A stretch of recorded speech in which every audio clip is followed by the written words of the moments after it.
Il y a une personne qui posait la question, comment faire pour avoir de bonnes relations autour de soi? Suite à une citation que j'ai posée donc sur la page Facebook, où je disais explicitement ceci, pour avoir des choses de qualité, il faut fournir un certain effort. Et ce, particulièrement quand il s'agit des relations autour de soi. Alors, suite à cela, cette personne a posé la question, mais comment faire exactement?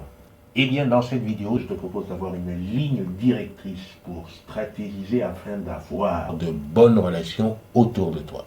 Bonjour, je suis Jean-Serge Moulumba, votre hôte de ce podcast dédié à vos relations plus épanouies. Si vous n'êtes pas encore abonné à la chaîne, tâchez de le faire dès à présent. Tâchez également de liker, de partager, car cela m'aide semaine après semaine à construire plus de valeur pour vous.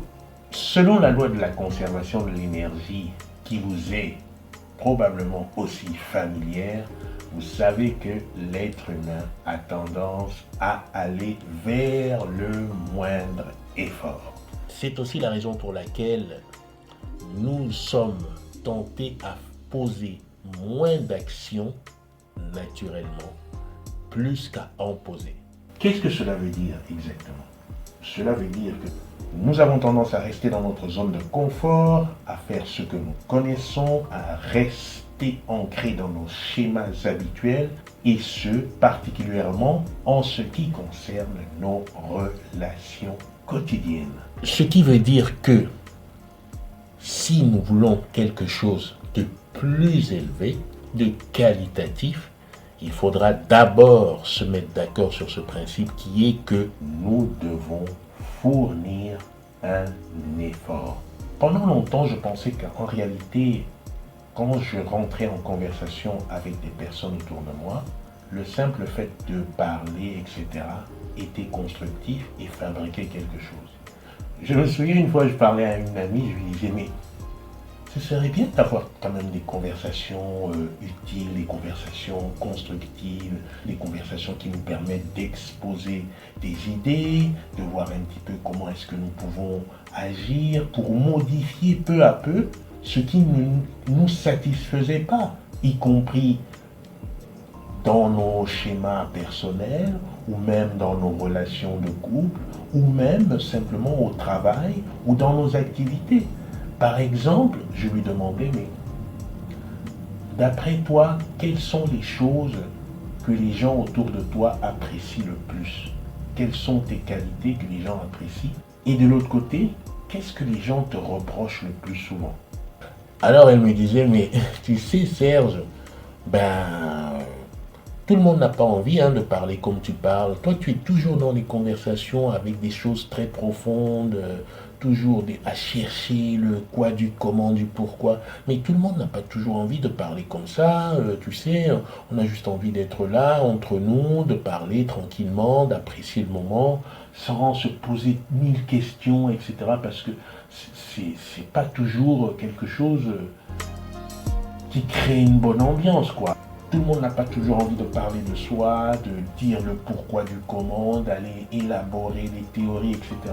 Parce que c'est pas quelque chose qui fait forcément envie. Alors c'est justement envie de te dire ceci. Tu ne peux pas prétendre à quelque chose de qualité si tu n'y poses pas ton attention, si quelque part tu ne définis pas la direction, l'image de ce que tu veux atteindre. Franchement, comment est-ce possible? Et c'est vrai que souvent j'entends dire, mais tu sais, moi je m'entends bien avec X ou Y et je n'ai pas forcément besoin de communiquer, de dire, d'établir des valeurs, de dire que voilà, ça c'est ce que l'on doit faire ensemble, ça c'est ce que l'on doit éviter, il faut qu'on vérifie si tout va bien, etc. Moi je dis, ok, c'est vrai, nous restons des êtres humains sensibles. Parfois, il faut se laisser guider juste par son intuition. C'est pas la peine d'aller tout le temps essayer de schématiser, de créer des algorithmes pour pouvoir savoir ce qui marche pas. Néanmoins, je pense qu'on peut faire jouer à la fois quelque chose de poser et quelque chose de créé, d'organique. Les deux ensemble communiquent et s'autorégulent pour créer finalement quelque chose de bien. Et pour schématiser, créer une bonne relation doit nécessairement passer par la prise de conscience de ce que tu es. Qui es-tu? Comment te définis-tu? Quelle est l'image que tu as de toi? Est-ce que tu peux me dire quelles sont tes 3 plus grandes qualités et quels sont tes 3 plus grands défauts? Est-ce que tu peux me dire quel est ton désir le plus puissant en ce moment même et quelles sont tes grandes craintes?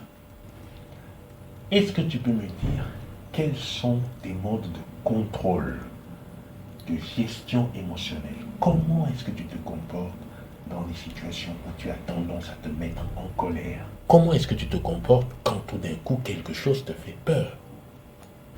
Quels sont tes schémas communicationnels les plus adaptés? Comment est-ce que tu communiques le plus souvent? Tu es quelqu'un qui s'exprime?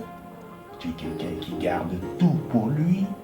Tu es quelqu'un qui attend le dernier moment pour dire ce qu'il a sur le cœur? Ou alors, est-ce que tu es quelqu'un porté sur les solutions la plupart du temps? Est-ce que tu as une typologie relationnelle? Est-ce que tu as construit dans ton esprit des catégories, sachant que voilà, là, ce sont les personnes qui sont dans mon cercle proche, c'est la famille, et ça correspond à tel type de valeur, tel type de règles, tel type de limites, tel type d'attente. Ensuite, là, ce sont les personnes qui correspondent à mes amis. Et ça correspond à tel type de valeur, tel type de règles, tel type de limites, tel type de comportement. Voici ce que j'accepte, voici ce que je n'accepte pas. Ensuite, là, ce sont des personnes qui correspondent à ma sphère de collaboration. Et pareil, il y a des règles, il y a des valeurs, il y a des limites, il y a ce que j'accepte, ce que je n'accepte pas. Là, ce sont des personnes dites de transaction, c'est-à-dire des personnes avec qui il n'y aura pas d'intérêt autre que des mouvements de transaction. Et pour ça, voici ce que j'accepte, ce que je n'accepte pas.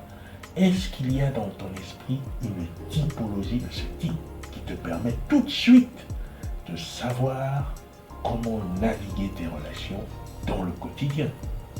Si tu n'as pas quelque chose dans ton esprit, si tu ne sais pas à quoi peut correspondre quelque chose de qualitatif, comment veux-tu par ailleurs le recevoir? Comment veux-tu par ailleurs le vivre quotidiennement?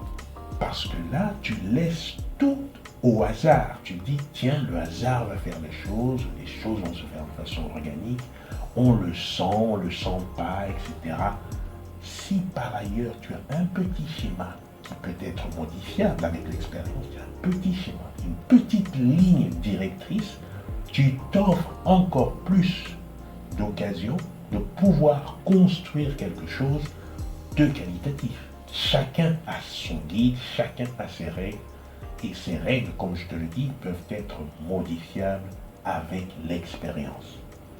Tu pourrais te surprendre à inventer une recette, mais la plupart du temps, ce sera une recette bien précise qui te donnera systématiquement un bon résultat, quelque chose que tu vas apprécier et que tu vas aimer partager avec tes convives.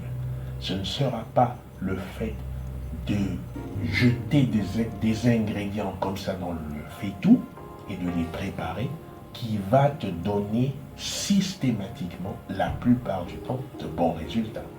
De la même manière, organiser un petit peu dans son esprit ce cortège de valeurs, déjà partir du fait de savoir exactement ce que tu es, ou alors d'en avoir une appréciation assez juste de tes qualités, de tes valeurs, de tes défauts, de tes modes communicationnels, de ce que tu aimes,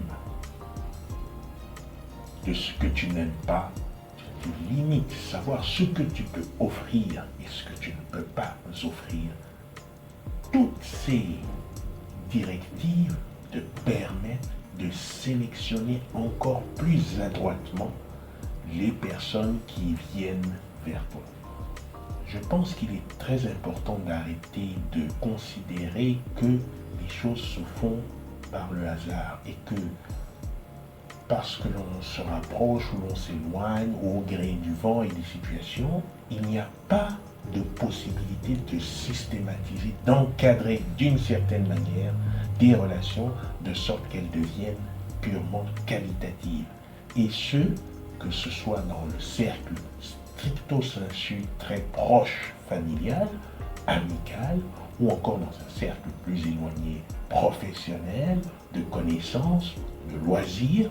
Systématiser, c'est un peu créer une recette personnelle qui nous accompagne vers des résultats réguliers, probants.